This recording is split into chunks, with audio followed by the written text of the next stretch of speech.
This one's going to be a little ranty because the internet has riled me. I was having a conversation about the Ranger and the possibility, the sort of hypothetical. Like, what if Hunter's Mark wasn't concentration? How would that affect the Ranger's build and behavior and options? And someone started talking about Swift Quiver. Now, for those of you not in the know, Swift Quiver is one of the worst spells in 5th edition. For a couple of different reasons. One, it's just not that effective. It's way over-leveled. It's probably closer to the equivalent of like a 2nd level spell, really. But also, it's on a half-caster. It's a 5th level spell on a half-caster, which means you don't even get it. You cannot cast it until 17th level. At 17th level, full casters are casting 9th level spells. They're dropping shit like Wish. And so you're in like so far even beyond endgame, because really endgame's closer to like level 12-ish. Like that's when campaigns should end. If you're playing at level 17, you're talking crazy stuff. And the Ranger just simply cannot keep up. Spending one of your, like at 17th and 18th level, you have one 5th level spell slot as a Ranger, and at 19th and 20th level, you have 2. Spending that is the equivalent of a full caster dropping a 9th level spell. And all it does is give you, in the 2014 book, it gives you 1 extra attack per round, and in the 2024 book, it gives you 2 extra attacks per round. Whatever. It's such an incredibly minimal benefit, especially in a system where bonus action attacks are pretty easy to come by, because you have to spend a bonus action to do these extra attacks every single round. It's not free. And it takes your concentration, which is why they brought it up, because you can't normally do Hunter's Mark and Swift Quiver together. I pointed out that it's a terrible, terrible spell, and they're like, and of course, downvotes. But we got into talking about like, are you aware that it's improved? And I was like, yeah, I know the turd's been polished. And so that, like, that bit right there, like, it's been improved, right? It's so much better now. It's literally twice as good. This is what I want to talk about today. Any kind of tiny marginal improvement does not make a bad thing good. It makes it slightly less bad, all right? You can't start in the, like, you can sort of conceptualize things as having numerical values. 0 is baseline, that's normal character. This is like your baseline assumptions.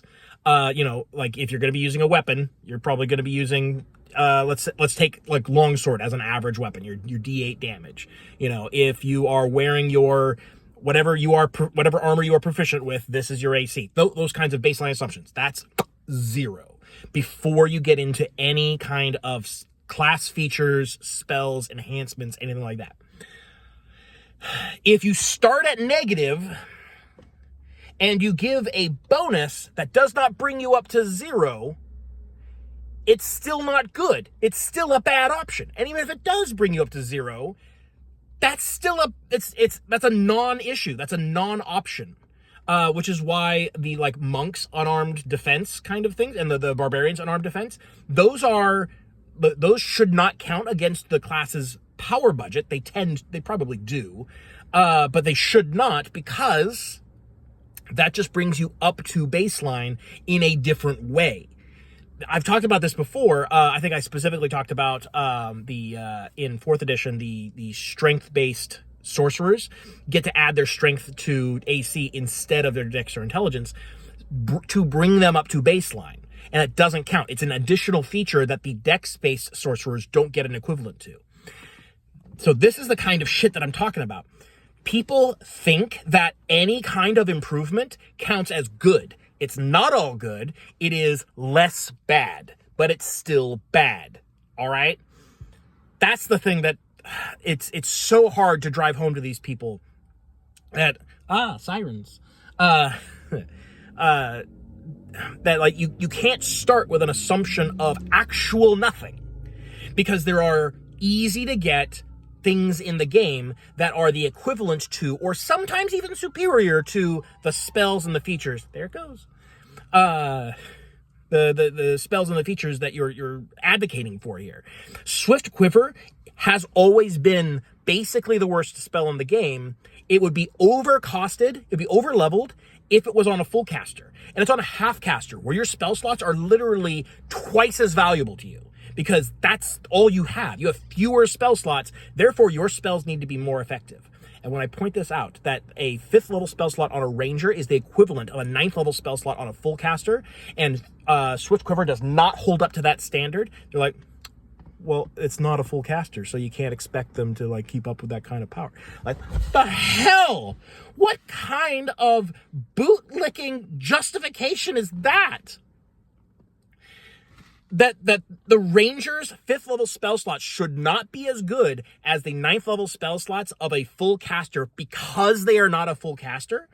What? They're spending resources that are just as valuable to them. What are you talking about? And then, of course, they do point out, like, oh, and you actually get twice as many 9th level slots or 5th level slots as the caster gets a 9th level slot, because you get a second one at 9th level. You know, so you can't really judge them like 9th level spell. Like, no one plays at 19th and 20th level anyways, so it's fully irrelevant. No one plays at the level that we're talking about. But like, so they should never, ever have any kind of advantage over a caster in any circumstances. That's crazy talk.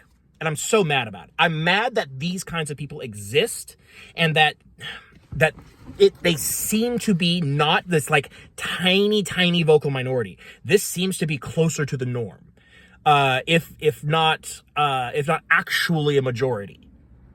These people who will justify that that 5 is less than 9, so it shouldn't be as powerful as a 9th level slot.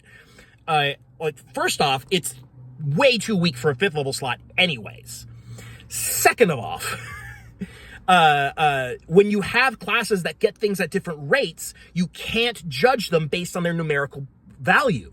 You have to judge them based on when in the game you are getting them, and how frequently you have access to that kind of resource or that kind of feature. To do otherwise is to codify that half casters should be half as powerful as full casters, and non-casters should be 0 powerful because they have no spell slots. Holy hell. I'm mad about it. I'm mad about it that this kind of logic is out there in the world. It's ridiculous. And I'm not going to put up with it. I'm not going to have it. I'm not going to have it. Anyways, this is a ranty video, and it's getting hella hot in my car. So we're going to make it a little bit of a short one. All right, bye.